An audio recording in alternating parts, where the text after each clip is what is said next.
From press, I sit back, I leave the hands where they were, and they connect here. I'm lifting and I'm sitting away from the front foot. The center flows on to the back foot, and now my hands are stretched.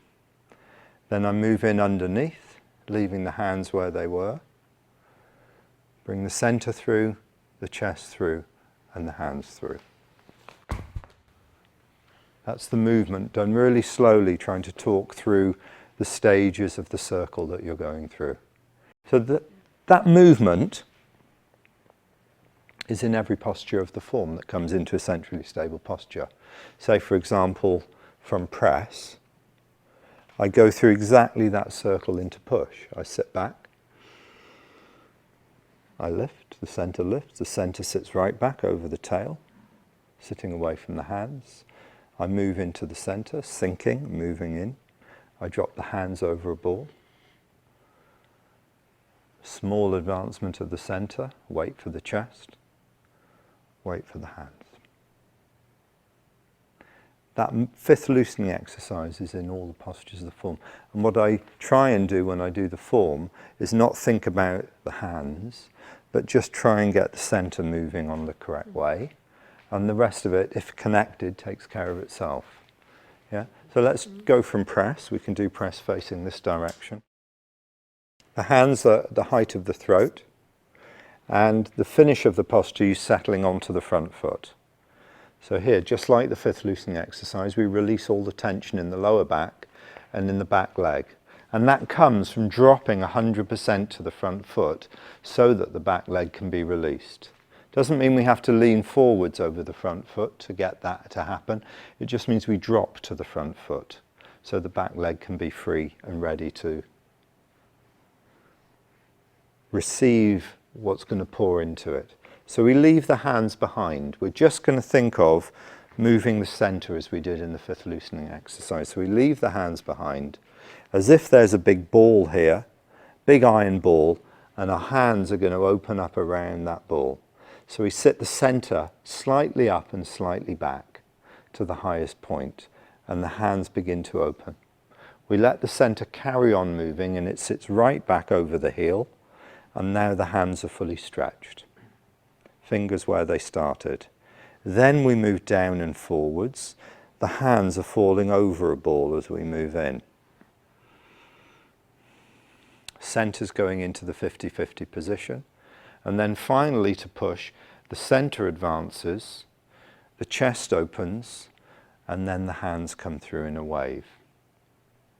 And we land on the front foot again. Let's go from press again.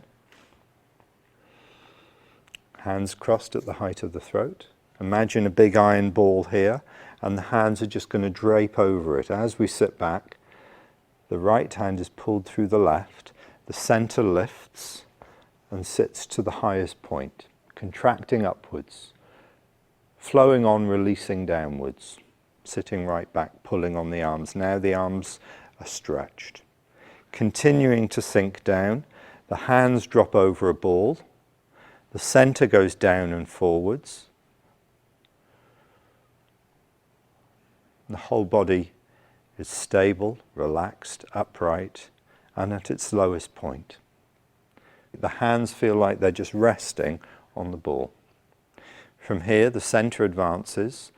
Wait until you feel the chest and breastbone want to advance, and then finally the shoulders and the hands come out in a wave after the center movement. That's the movement of push. And I just want to demonstrate that in a push-hand sense, in a partner work. So if Mark was to give me a resistance, from press, I sit back, I leave the hands where they were, and they connect here.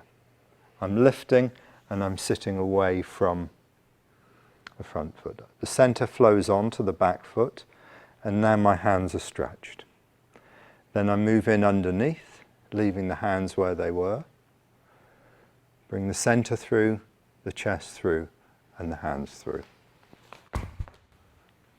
That's the movement, done really slowly, trying to talk through the stages of the circle that you're going through.